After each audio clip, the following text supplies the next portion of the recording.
the following report. Well, you can call it a report, a joke, whatever you want to call it. The Israeli defense minister, the incompetent imbecile who calls himself a defense minister or security minister, no experience, this guy's total incompetence, is a yes man, a poodle for Benjamin Netanyahu, who barks trying to scare people around him as if anyone cares about him or his ugly, hideous face. He's coming up with this claim now. What is this claim? Well, this claim is saying that Iran is involved in the October 7th, or in the October the 7th attacks. Okay, how is Iran involved? Oh, he revealed a document that he says is proving that Hamas leaders demanded 500 million from the Iranians before the attack and received it. Proof of support for the plan to destroy Israel. These people are so delusional and are such pathological liars that they might actually believe their lies. And guess what? There's a translation in Arabic. Thankfully, we can read Arabic, right? Nothing mentions 500 million. Number one, the validity of this report. Israel could have made this up. These people made up their state and their existence and their people. They can make up a story. They made up a story of Israel, and they made up this facade based on these fairy tales and a pseudo history and a pseudo narrative. Of course, they can fake a report, but let's say this report is accurate. The translation in Arabic doesn't say anything about 500 million. It shows a message, supposedly a message, from the Palestinian side, from Hamas, to Iran, to the IRGC, Quds Force leader Qa'ani here, right? Talking about, well, you know, we are, well, listen, I mean, I'm gonna, okay, let's see what we have. Assalamu alaikum, right? Okay. Then they're talking about, you know, congratulating them, hoping, wishing them a new year, right? A victory for the resistance, paying respect for Qasem Soleimani. Again, if assuming this is accurate, and the moment of the great victory is about to come by removing this cancer on from our land, and saying that there's a front in Lebanon. And they support their position in supporting the resistance, right? And the brothers who are supporting the resistance. No mention of 1 million, of 2 million, of 5 million, no nothing. This man is, like his state, a hyper pathological liar. Showing this, saying that Iran has a link, when Iran and Hezbollah and everyone else said we had no clue and it was only Hamas. The people of Gaza didn't know. The other resistance movements inside of the Gaza Strip didn't know. That was a decision made by Hamas. When they made that decision, they informed other groups. They made their, you know, plan, and they asked people to participate. Some participated, some didn't. And there you have it. And Iran also said, and Hezbollah said, we had no prior knowledge. 500 million? What do you think these people operate for money? Israel and the United States offered them billions. What is 500 million from Iran going to do? Arab states probably offered them billions to stop the armed resistance against Israel. What is Iran going to do? 500 million. It's so stupid. But why is this maniac Israel Katz saying this now? Why is Israel Katz saying that Iran is involved in October the 7th? Okay, again, look at the timing.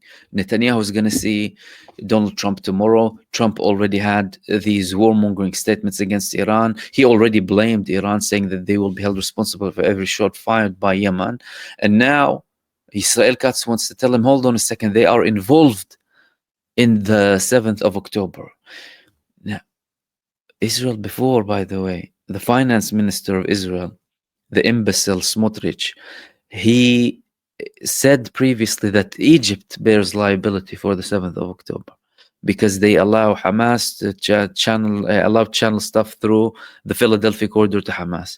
Then there was another statement saying that Turkey is involved in the 7th of October.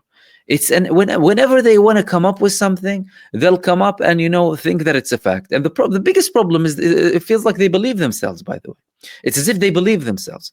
But Katz wants to have an even more aggressive approach from Donald Trump towards Iran. They are expecting that these people are not very read, they can't be read properly, right? They're not very predictable, and they pushed us to go into phase one. We don't want them to come up tomorrow with like a deadline or something and tell us you need to go into phase two. It didn't work now. Okay. That's not to, undermine anything. We know the United States administration and how much of a participant it is with the genocide, enabling, facilitating, participating, all of that. We know that. But that could be an option, like there was a previous option. Of course, the counter argument is they wanted a ceasefire to give Israel some space, some breathing time.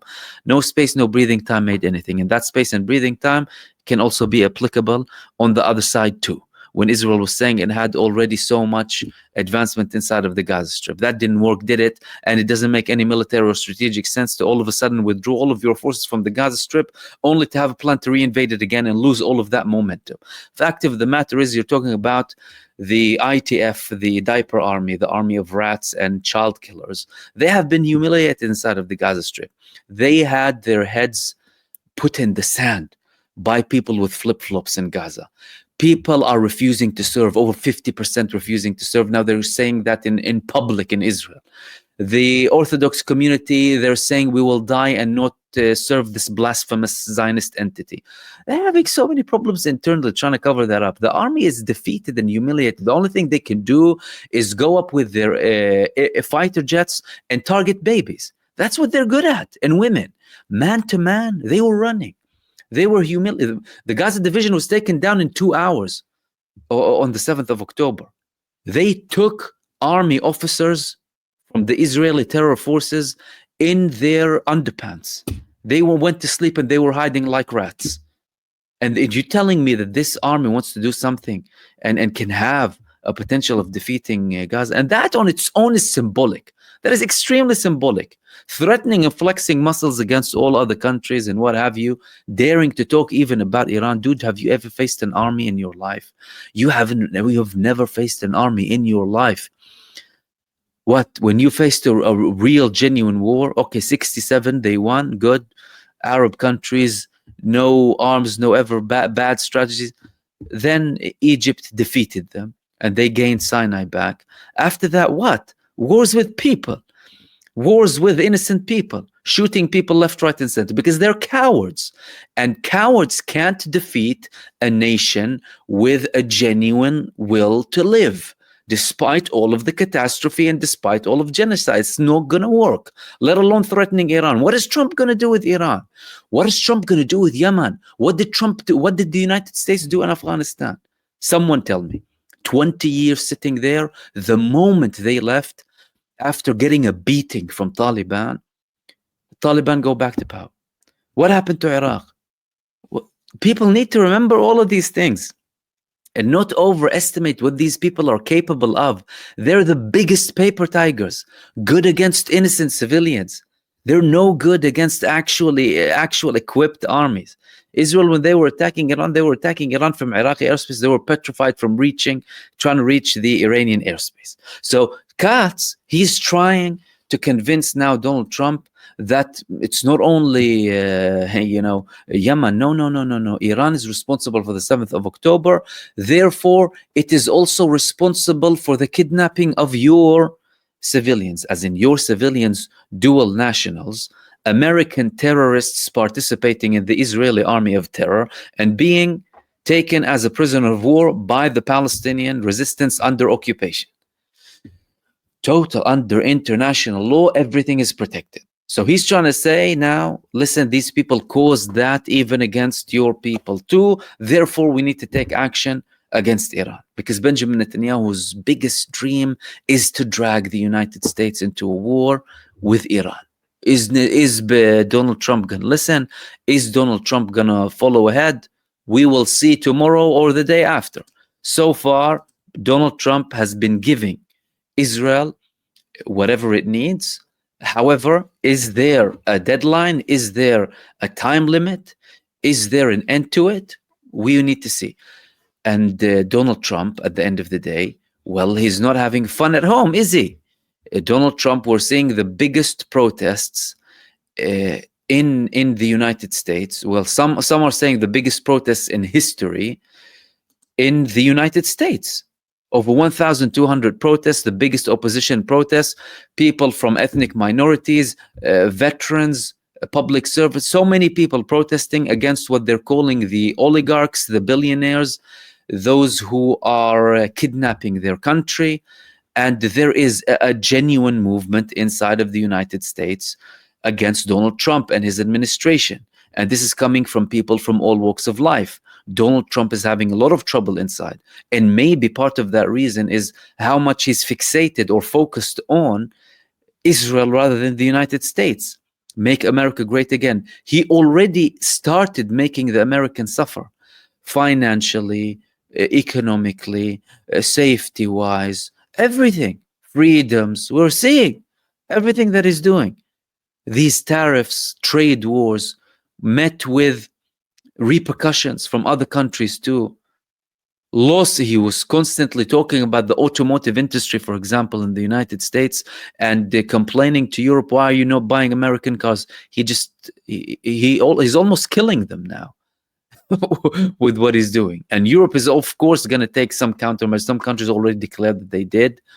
Other countries globally, like for like, Canada, Mexico, all these countries. So these are very big problems for Donald Trump. And Donald Trump, well, firstly, he's showing how much of a make Israel great again.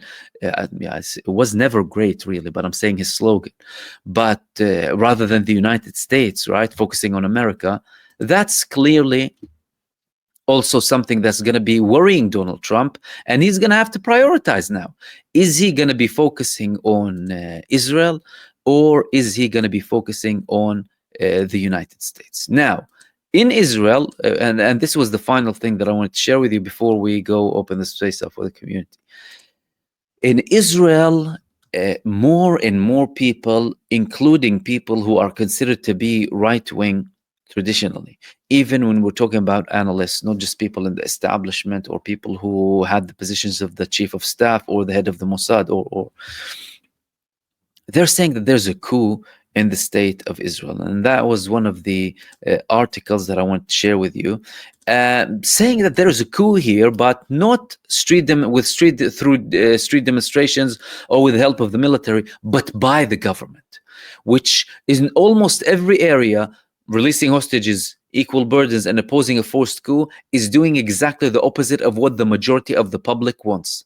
And this man, Ben Dror Yemeni, he is traditionally aligned with the right wing inside of Israel, typical racist personality. And he is also saying that Benjamin Netanyahu, even when we talk about the majority of Israelis, he is going against all of the Israeli people. And that's something that many in the Western world are not really comprehending and understanding here. So Donald Trump, other Western leaders who are fully aligned and hell-bent on supporting this entity of terror until Judgment Day, until they finally receive some genuine justice, they're saying that they're worried for the state of Israel. Worried about the state of Israel? You have a man who is constantly going against what the Israeli population wants, even from the beginning. From when the people were taken as prisoners of war to Gaza, many Israelis were opposing him immediately that, well, you can't go and bombard Gaza like that immediately with our people there. Now they're saying it in the public domain. Israel killed 41 prisoners of war inside of the Gaza Strip, and that number could be higher, by the way. That's what people in Israel are saying. So it's getting more and more intense against Benjamin Netanyahu. And his meetings now, even with Donald Trump, his visits, he's running away. He's running away from the courts. He's running away from his internal problems. He's running away from the protests in the streets, thinking that somehow he would be able to diffuse them. And he's trying to diffuse them. He's trying to diffuse them by constantly escalating. When he escalates more, he generally diffuses them more. But the problem is now things have gone too far, and people are starting to see through his actions, even when it comes to escalating and using that escalation as a scarecrow, something to petrify the Israeli population with, so that they can have a sense of safety or seeking shelter in the Israeli government led by Benjamin Netanyahu.